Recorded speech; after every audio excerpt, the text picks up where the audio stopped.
सुप्रभात बहनों।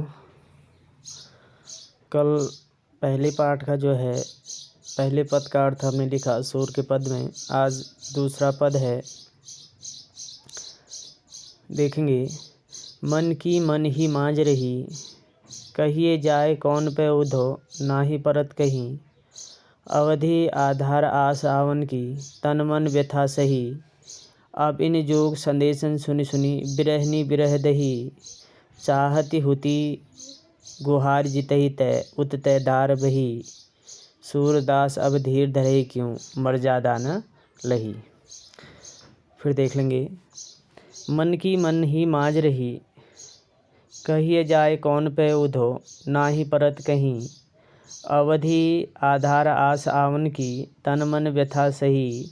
अब इन जोग संदेशन सुन सुनी, बिरहनी बिरह दही। चाहती हुतै गुहार जितहि तय, उत्तय धार बही। सूरदास अब धीर धरई क्यों, मर्यादा न लही। देखेंगे अर्थ। कह रहे हैं मन की मन ही मांझ रही।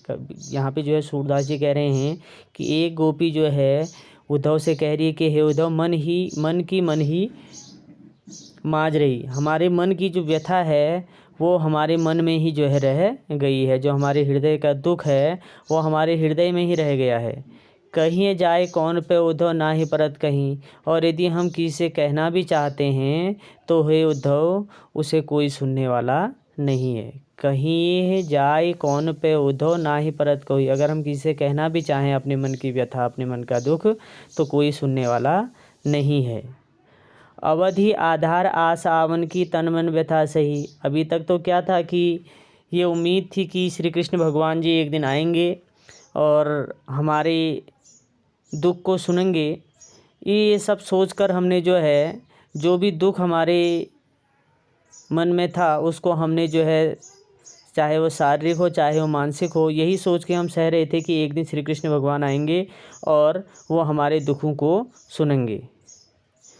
अब इन जोग संदेशन सुनि सुनी, बिरहनी बिरह दही। किंतु अब जब श्री कृष्ण भगवान के द्वारा ये योग का संदेश हमें जो है भेजा गया है, जिसमें उनके द्वारा कहा गया है कि हम उनको भूल जाएं और निर्गुण ब्रह्म का जो है ध्यान करें, तो इसने जो है हमारी जो विरह अग्नि है इसको जो है और अधिक बढ़ा दिया है। इसने हमारी व्याकुलता को जो है और अधिक बढ़ा दिया है।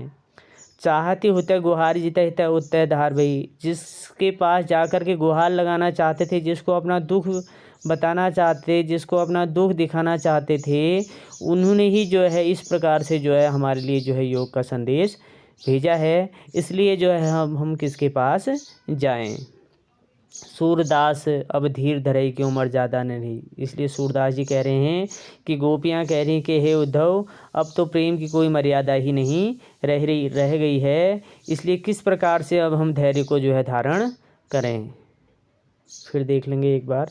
मन की मन ही मांझ रही, कहीं जाए कौन पे उधो, ना ही परत कहीं। अवधि आधार आस आवन की, तन मन व्यथा सही। अब इन जोग संदेशन सुनि सुनी, बिरहनी बिरह दही। चाहते होते ही गुहार जितहि तय, उत्तय धार बही। सूरदास अब धीर धरई क्यों, मर्यादा न लही। यहाँ पे जो है सूरदास जी कह रहे हैं कि गोपियाँ जो है उद्धव से कह रही हैं कि हे उद्धव, हमारे मन की व्यथा जो है हमारे मन में ही रह गई है। कहिए जाए कौन पे उद्धव, ना ही परत कोई। यदि हे उद्धव हम अपने मन की व्यथा, अपने दुख की पीड़ा को किसी को कहना भी चाहें तो कोई सुनने वाला नहीं है। अवधि आधार आशा उनकी। अभी तक तो एक उम्मीद थी, एक आशा थी कि श्री कृष्ण भगवान आएंगे और हमारे दुखों को दूर करेंगे। यही सब कुछ सोच करके जो है हमने जो है शारीरिक और मानसिक हर प्रकार के कष्टों को, दुखों को जो है हमने सहा। अब इन योग संदेशन सुन सुनी, बिरहनी बिरह दही। अब जब श्री कृष्ण भगवान ने ये योग का संदेश हमारे लिए भेजा है तो इसको सुन करके जो है हमारी जो विरह अग्नि है वो और अधिक जो है प्रज्वलित हो गई है। हमारी व्याकुलता जो है और अधिक बढ़ गई है। चाहती होते ही गुहार जीते थे। जिसके पास जाकर के गुहार लगाना चाहते थे, जिसके पास जाकर के अपने दुख को बताना चाहते थे, उत्तय धार वही, उन्होंने ही यह जो है निर्गुण ब्रह्म का जो योग का संदेश है यह हमारे लिए भेजा है।